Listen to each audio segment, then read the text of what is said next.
Hej, nu skal vi se på koordinatsystemet, og vi skal se på, hvordan man indtegner en graf ud fra en tabel. Først så ser vi lige på koordinatsystemet, som vi har her.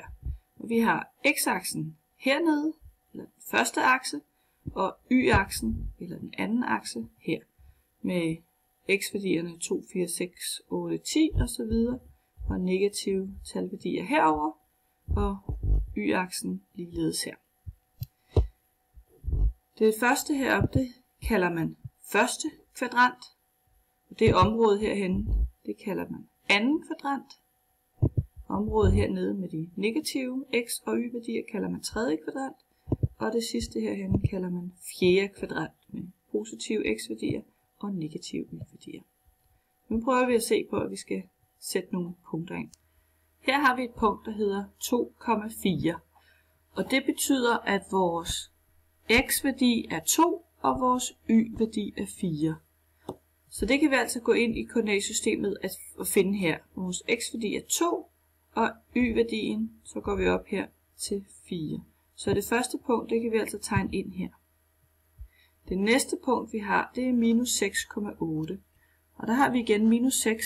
Den første, det er altid vores x-værdi, og det andet koordinat er altid vores y-værdi. Så vi starter med at gå ud af x-aksen, og da det nu er negativt tal, så går vi til venstre og finder minus 6, og 8, det er oppe af y-aksen. Så vores andet punkt, det ligger heroppe. Det sidste punkt, der er 6 vores x-værdi, og minus 4 er vores y-værdi. 6, minus 4 hedder det punkt. Og vi finder 6 ude på x-aksen her, og minus 4, det vil sige, at vi går ned til minus 4 her på y-aksen. Så der har vi altså tegnet vores 3 punkter ind. Nu prøver du lige at trykke pause her på videoen, og så indtegner du, eller opskriver 2 punkter, der ligger i den tredje kvadrant. Og så ses vi lige om lidt. Velkommen tilbage. Nu skal vi prøve at se på funktioner, og en funktion, det er en beskrivelse af en sammenhæng mellem 2 variable. Og det kan for eksempel være, at jeg har dækket op til middagsselskab, og hvis der kommer flere gæster, så skal jeg sætte flere tallerkener på bordet. Så der er en sammenhæng mellem, hvor mange gæster jeg har, og hvor mange tallerkener jeg skal have på bordet. Og den sammenhæng, den kan man beskrive enten som en regneforskrift, eller som en tabel, kan man skrive det op, eller som en graf. Så her har vi altså 3 forskellige repræsentationer, som i bund og grund alle sammen fortæller det samme. De fortæller nemlig, at hvis jeg får flere gæster, så skal jeg sætte flere tallerkener på bordet. Prøver vi lige at tage et eksempel her, hvor vi regner det ud. Jeg har en forskrift heroppe, der hedder y er lig med 0,5x plus 2. Og det kan være, at jeg skal have et hønsehus, og jo flere høns der er, jo større skal arealet være. Nu prøver vi lige at regne ud. Hvis jeg bare har 0 høns, inden jeg får sat høns ind, hvor stort skal mit hønsehus så være? Så min x-værdi er 0. Det vil sige, at jeg skal sætte 0 ind på x's plads her, når jeg skal regne det ud. Så for at få en y-værdi, så vil jeg sige 0,5 gange 0, fordi det er min x-værdi, plus 2. Og 0,5 gange 0, det giver 0, plus 2, det er så 2. Så der skal mit hønsehus være 2 kvadratmeter. Hvis jeg så sætter en enkelt høne ind, så prøver vi lige at regne ud. Hvad skal vores y-værdi så være? 0,5 gange 1 er nu vores x-værdi, plus 2. Så når vores x-værdi er 1, så kan vi regne y-værdien ud til at være 2,5. Lad os prøve at sige en x-værdi, hvis vi har 4 høns. Så sætter vi 4 ind på x's plads her, ganger 4 gange 0,5. Det er 2, og så lægger vi de 2 til, og så giver det 4. Så hvis jeg har 4 høns, så skal det være 4 kvadratmeter.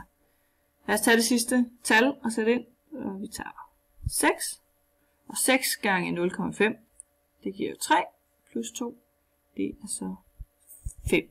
Så nu har vi fået lavet en tabel ud fra den her forskrift. Så nu taster vi lige punkterne ind herover i vores koordinatsystem. Og det første punkt, det hedder 0,2. Og det kunne man jo opskrive 0,2 som sådan et punkt her. Og det betyder, at vores x-værdi er 0, og vores y-værdi er 2. Den havde vi der. Så vi laver lige det første punkt her.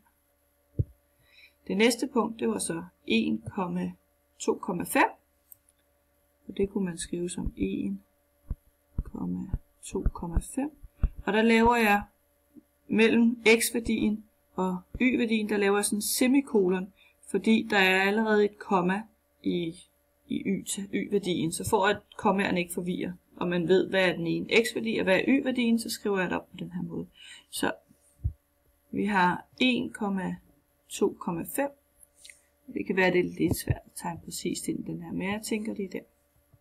Det næste punkt hedder 4,4. Så x-værdien 4 og y-værdien er 4. Det har vi her. Og det sidste punkt hedder 6,5, og det har vi her. Nu har vi fået tegnet nogle punkter, og dem forbinder vi så med en ret linje. Og prøver jeg lige her. Og ja, matematisk set, så når vi har sådan en linje her, så kan man altid forlænge den både den ene retning og den anden retning. Så i vores tilfælde med hønsene, så giver det selvfølgelig ikke mening, at vi har et negativt antal høns. Men matematisk set, så kan man altså altid forlænge grafen både den ene vej og den anden vej. Og det bør man selvfølgelig gøre med en lineal, så man kan se, at det bliver en pæn lige linje. Den her funktion, det er det, man kalder en voksende funktion. Voksende. Fordi når vi går ud af x-aksen, så kan vi se, at vores graf den stiger. En aftagende funktion, det kunne for eksempel være en, der lå sådan her. Det vil være en aftagende funktion. Fordi når vi går ud af x-aksen, så falder funktionen. Så det er en aftagende funktion. Det var det, der lige var til at starte med. Hvordan vi sætter punkter ind i koordinatsystemet, og hvordan vi ud fra grafen laver en tabel, hvordan vi ud fra forskriften laver en tabel, så vi kan tegne grafen, og hvordan den er enten voksende eller aftagende.